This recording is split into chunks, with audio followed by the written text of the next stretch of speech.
Evening all, welcome to day 13 of our advent. Today we have a flight simulator for you. Hi Trab. Hi. You're waving at me for?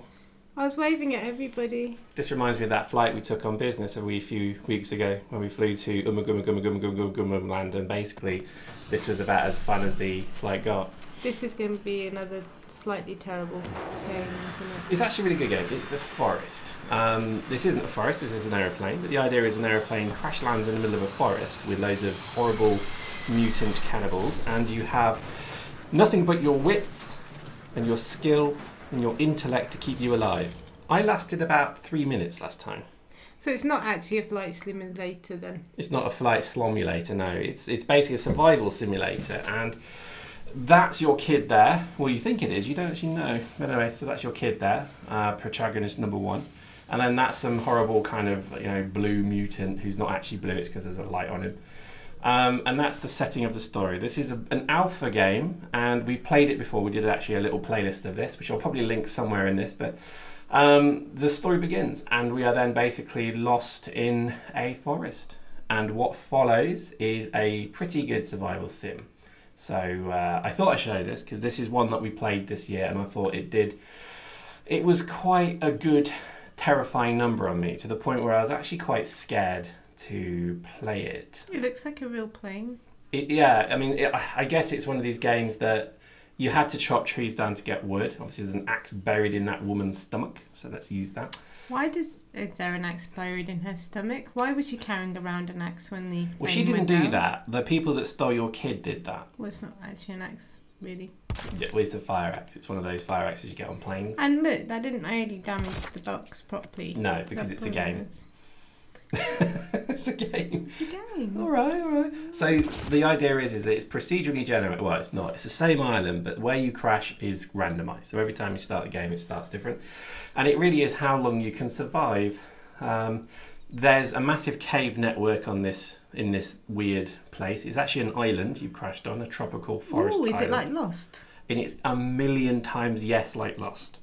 However, Lost with mutants and terrifying horrors that lurk beneath the landscape, that come out at night to come grab you and drag you into their caves and do terrible things to you. Were you flying over the Bermuda Triangle? The Bermuda Triangle, yes. Yeah. It was... I'm really sorry. I'm really tired, guys. I don't mean to be so tired. And this is, I think, one of those kind of games that I would say is not for tired minds, because you have to be so hyper aware. The idea is that at every point... So look, I've just found a stick and I found a fish and I got it and I can eat now.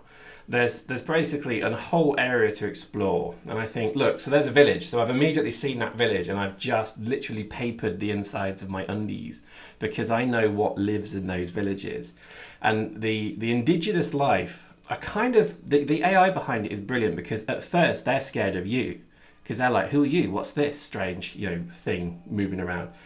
But after a while, they start testing you, so they'll start running up to you and hitting you, and then when they see you bleed and all this, they then will obviously see you're weak, you're human, and then they start to kill you. But if you're crafty and cunning, and you set traps and you build a base and you defend yourself, eventually, if you kill enough of them, you actually start to build effigies that terrify and scare them. So it becomes this wonderful psychological war.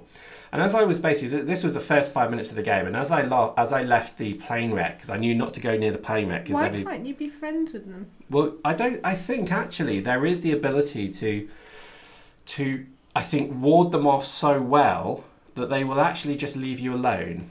And there are people who've reported on the forums of this game that actually they've beaten the locals up so much that they leave them alone. But the thing is, there's chiefs, and then there's braves, and then there's the women of this tribe.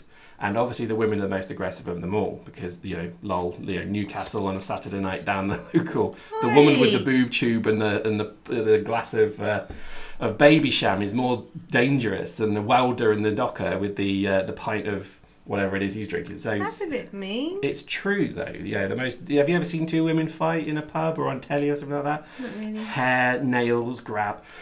And quite literally, they are their most scary fighters. And this game is no different. The women in this game are really aggressive. But if you attack the women, all the men attack you. So it's literally this. They might as well have just set this in a pub in the middle of the West End. Plenty of nutcases that are men as well. That like you wouldn't want to, go near in case they decide that they're going to jump you. There's always a guy in the pub who strangely is wearing a massive overcoat and then another and then another. And he's got like 20 carrier bags all wrapped up and he's drinking half a pint. And he's got a great big bushy beard that a badger would be proud of. They're the kind of people that you want to avoid. But you know that they're not going to stand up and start flicking poo at you. Well, they may, but the ones you really want to You're telling me that the ladies will? Yeah, the women are pretty disgusting. Yeah, they just decide to. Well, they're dirty. So if you ever attack so all women are dirty. No, I'm not saying that. I'm saying that in fights, the women, particularly in this game, are the most terrifying creatures of them all. All right, let's just keep it to this game and not make general comments then, eh? But general comments are fun. Okay. So basically, this game is a wonder of, I think, the way games are going now. Yes, it's a sandbox. No, there's no story. So these are things that annoy me. That's a shame. You could have had a story. But they are building one. So obviously your kid's been kidnapped. So that's obviously story number one, is you need to find out where he is. Now I can tell you, because it's an alpha, there is no story yet. You can't actually go through the game and find him. But I suspect if they push enough of this game to be a bit of a story, a bit of an exploration, like... Hey, you're pretty strong. You can carry the whole tree. You can only carry 2 logs. But the idea, so you see, basically it's all about building bases. But to conclude, this is one of these games that I think is going to grow in 2015, and I think it's one to watch. What do you think, Trub? I think it's a pretty nifty game. Actually, I'm not going to be really negative about it. I think for what it is and what it does, it's great. It's almost, let's say, it's almost like Minecraft, except for it's not squares. Well, that's like Starforge yesterday. That's exactly the kind of thing. I think people are realising that the whole Minecraft thing's kind of dead. Totally. All right, there we go. Hope you enjoyed that. See you tomorrow.